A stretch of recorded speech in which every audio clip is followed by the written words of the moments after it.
15. Responsibilities. Back at the colony complex, Ripley has to stop Vasquez from pulping Gorman. Vasquez unbuckles and drops her smart gun to the deck. It is empty. Ripley asks Newt if she knows a hiding place they can stay in for a while. The little girl leads them into the air shafts. She guides them to a small steel chamber with a flooded floor. They hunker down in the darkness and wait. They are out of contact with Bishop, having left their communications gear in the control block. He is to rendezvous the crew at the colony landing field in a little over an hour. Eerily, they hear a faint voice coming over the headsets. A whisper. It's Hudson.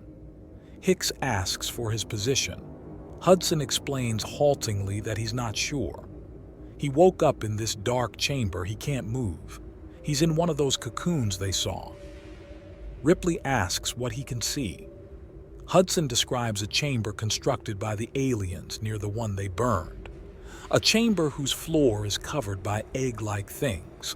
There are lots of creatures around, different sizes, and one huge one. He says they have a ship down there, the one from the colony. Hudson tells Hicks that he did the right thing when he sealed the door. He and Apone couldn't have made it. He starts to weaken, then screams harshly. Ripley clicks off her headset. She tells Hicks what she remembers form the xenobiologist's notes. The poison in the alien stink is similar to some nerve gases used in combat. Ripley asks, don't their field first aid kits contain ampules of atropine, a nerve gas counteragent? Hicks asks Vasquez for her first aid kit. Inside are emergency ampules of morphine, benzodrine, atropine, and others. They are the type you jab into a major muscle and squeeze. She tosses the ampules and a roll of surgical tape into one jumpsuit pocket. Hicks raises an eyebrow but doesn't comment. He lights a cigarette, offers her one. She declines. Ripley, bad for your health. She smiles. Hicks wants to know why Ripley came on this one. She knew what the score was. She has a hard time answering. Ripley, fear, I guess. The fear that no matter where I go, somehow these things would get there. Some ship would bring one back or something. I had to see them wiped out or spend my life looking over my shoulder. Maybe there's more to it now. It's like an obsession. Hicks nods. Hicks. Sometimes they guys who have seen the worst action in combat are the first ones to re-up. He smiles. Hicks. Can't do it next time, though. You've got responsibilities now. Ripley doesn't get it.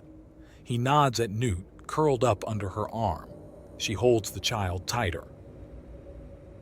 In the 1983 version, only now Vasquez's smart gun runs out of ammunition and the soldiers escape to the air ducts with Newt's guidance. As a whole, the whole scene is missing from the movie, or it's completely different. In the scene of the 1983 version, the central factor is the cocooned Hudson, who tells the rest of the group the location of the colony ship and the larger alien. Unlike the movie, Hicks and Ripley conclude that the aliens are paralyzing their victims, and they speculate that some of emergency ampules could reverse the effect. An odd detail in the 1983 version is when Ripley tells Hicks what she remembers form the xenobiologist's notes. This reveals that alien in all its forms have been widely known because there is a profession called xenobiologist. 16. Happy birthday. The team, moving through the tunnels again, guided by 6-year-old Newt. Hicks keeps an eye on his chronometer. They move toward each junction cautiously. Ripley uses the flamethrower around corners. A flattened duct they have to crawl through. They round a corner. Ripley's light shows movement ahead, aliens moving toward them. They try to crawl back, jammed together in the narrow shaft. Vasquez uses her flamethrower. It sputters. Vasquez, losing fuel.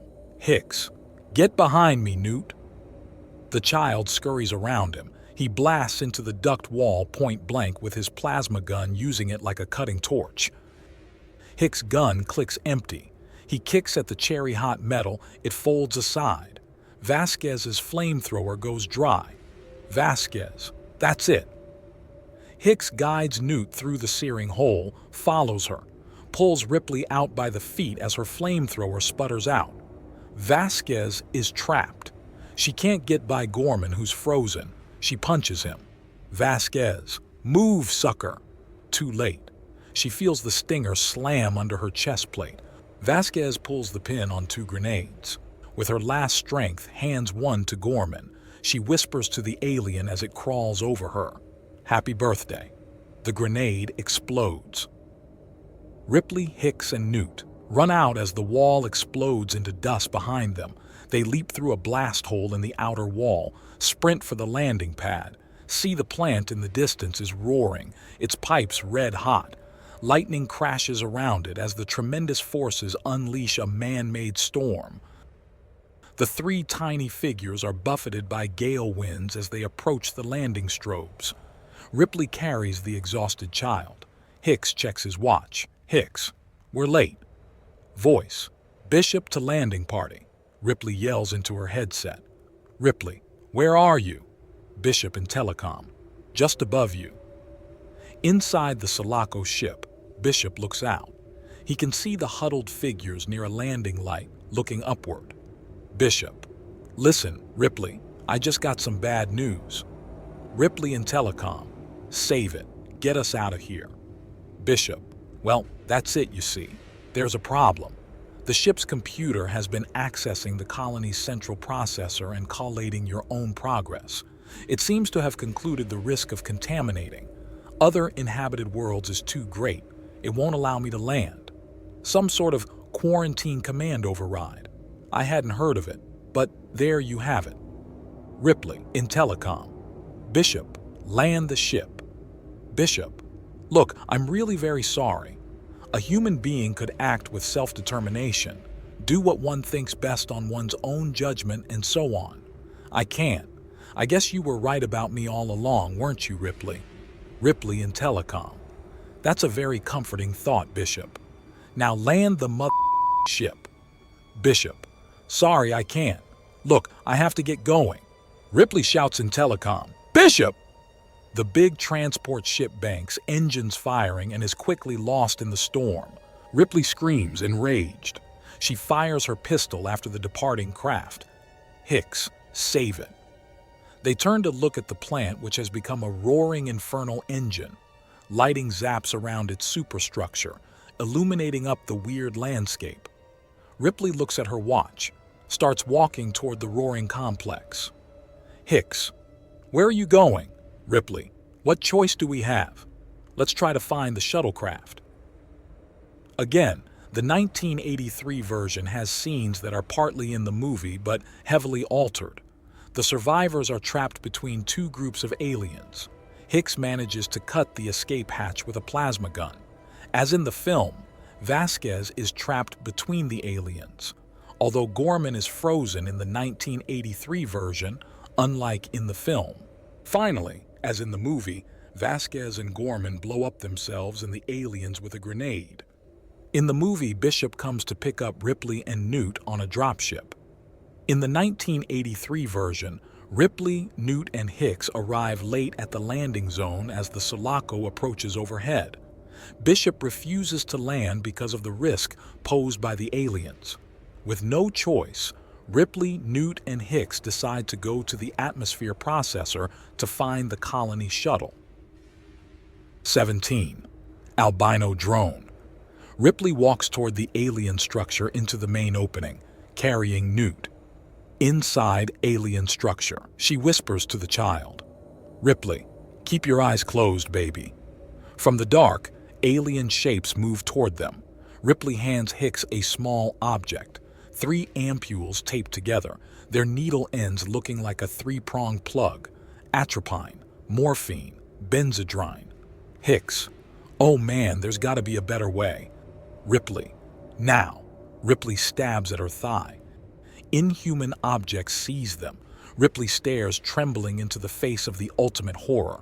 Newt's screaming echoes as the image fades. Inside egg chamber, Ripley awakens, struggles to move. The drone's small albino version of the alien is excreting cocoon material over her, anchoring her body to the wall of death. Where the warrior alien has a set of striking teeth within its head, the albino drone has an excreting probe, like an organic stucco gun. The air is thick with steam. Figures move back and forth, carrying eggs one way, returning empty. Ripley sees Hicks nearby and Newt. Drones hover over them as well. She whispers to Hicks, who responds weakly. Ripley, can you move? Hicks, not much. See the ship? Ripley turns her head. She strains to move her arm, ripping at the cocoon fabric. Her fingers slip under her tunic, face contorted with effort, panting. She cries out in suppressed panic. A warrior alien hulks over her. The bony armor over its belly parts wetly. A shape emerges, an egg injector. Unlike the movie, in the 1983 version, the trio deliberately allow themselves to be captured by the aliens with the help of injections. The purpose is to get to the same chamber where Hudson is and where the shuttle is located. When they wake up, the trio is stuck in the walls thanks to an alien resin. Interestingly, James Cameron has created a separate action model of an alien hive that contains new albino drone, a white Xenomorph. Instead of an inner jaw, these smaller white albino Xenomorphs have an organ that they use to secrete resin for nest building and to organize eggs. With this, Cameron also introduces the warrior drone, which is practically equivalent to the Xenomorph from the first Alien movie.